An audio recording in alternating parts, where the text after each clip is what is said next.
Good evening, you're cooking with Maria. Today I'm making tacos for my children. I should just say for my family. Today we're going to have this type of taco shell. Can you see it? This is the new kind that just came out. It got cheesy nacho on the shells.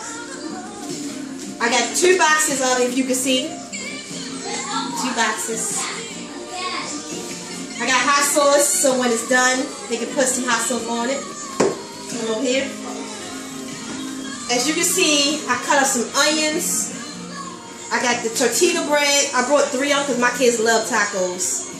And if you come on over here, I have the ground beef cooking.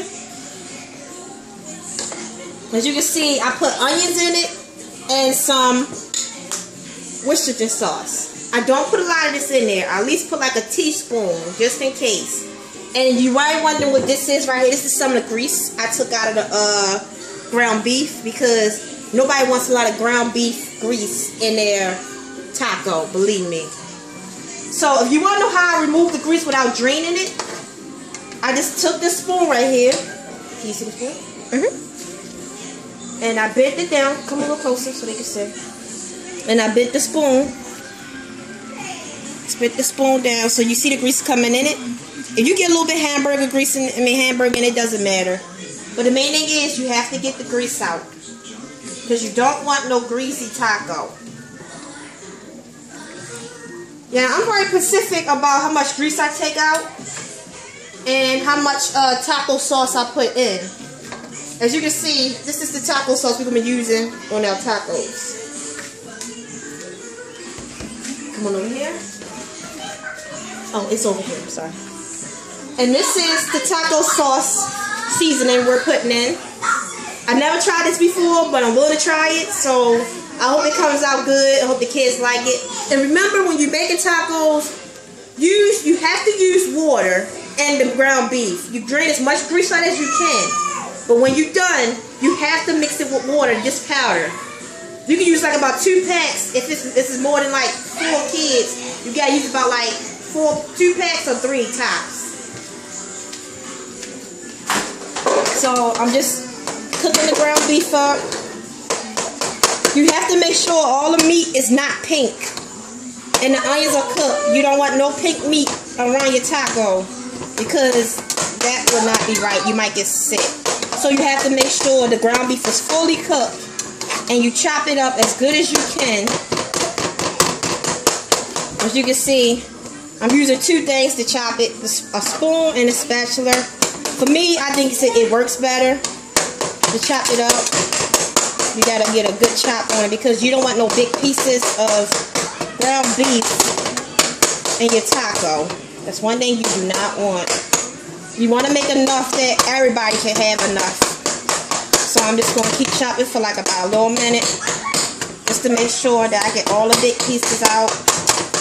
And I'm going through, that's why I'm doing this, I'm looking through just to make sure that all the meat is done in the process and I don't have too much grease in my taco. I just hope y'all can hear me because I know I'm chopping pretty loud. I'm sorry about that. My mom trying to say is she cutting up the meat and chopping it so it'll be like ground beef, the meat inside the taco.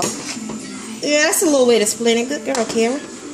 So far it looks pretty good. Oh, I do a little bit of garlic powder, just a little bit. Because, you know, I like garlic powder and everything. That's my type of thing. I don't know if anybody else's, but I love garlic powder in my food. You don't have to put garlic powder, but this is my mom's decision. Yeah, this is my way of doing it. But I think if you drain it out this way, it might come out better because you don't have too much of the dryness in your ground beef. And you'll keep a little bit of moisture at the same time while you're about to put the pack in. So as you can see, I'm stirring through the pot. You don't see no pink. And so that means it's done.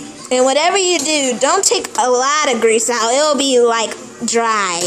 Yeah, you gotta have just a little bit of grease, but not a whole lot. Just a little bit. Back up some camera. Alright, so now I'm about to get the packs together.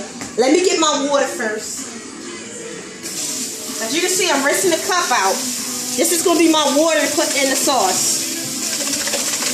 It can be hot water, cold water, it don't matter, but it's best to do it with like warm water or hot water. Because you don't want to cool the sauce down. And you put the heat on low. Alright. So my recipe, I'm going to use 2 of these for the taco season. I never used this one, but I'm using it today. So, I opened it up. See how it looks on the inside. And then I'm going to shake it around. Take the whole pack. And then I'm going to stir this around first, just a little bit. And then I'm going to throw some water in. And I'm going to start mixing it again. And if it's not enough sauce, you open another pack. Excuse me. This is the second pack I'm going to open. And I'm going to shake it around once I open it. There we go. I think that should do it. There we go. Open another one. And I'm going to shake it around. Alright. But just to be safe, I'm going to open up a third one because it's a lot of ground beef in this pot. It only matters how much people you're going to feed. Yeah, and how much ground beef you got too. You should know that one, Kira. True. I don't usually put certain amount unless how many people it is and how much meat I have. So I'm going to just keep stirring it until some of the sauce hits some of the meat good enough. And if it's not good, I'll use the rest of the third pack. But you have to make sure that you mix this seasoning really good, because you ain't going to get the full effect of the taco meat. You can see I'm getting all around the sides. Add a little water just in case. Just a little.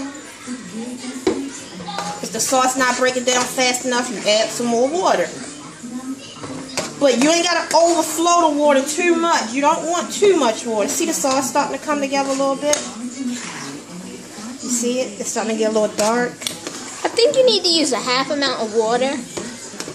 Yeah, just a little half. But me, I just put a little extra in it just in case to be sure. But I'm going to use the rest of this third pack. Shake it around. Type of thing. Let me clean up my mess because I do not like a lot of trash around when I'm cooking. Just give me a second, please. Alright. Let me finish stirring. You hear the water starting to fry in the pot? That's the sign of the water and grease mixing together.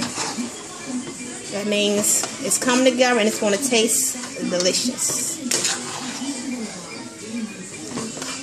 To me, my mom make the best tacos. Well, thank you, Kira. See how the meat come together now?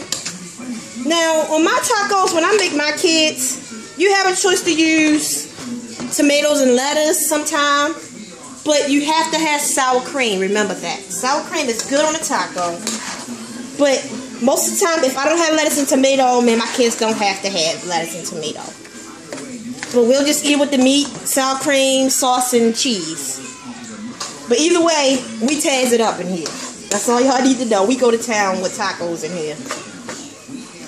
Okay, so that's the ground beef right here, you see. You can see I cooked it all the way through. I mixed it all up really good.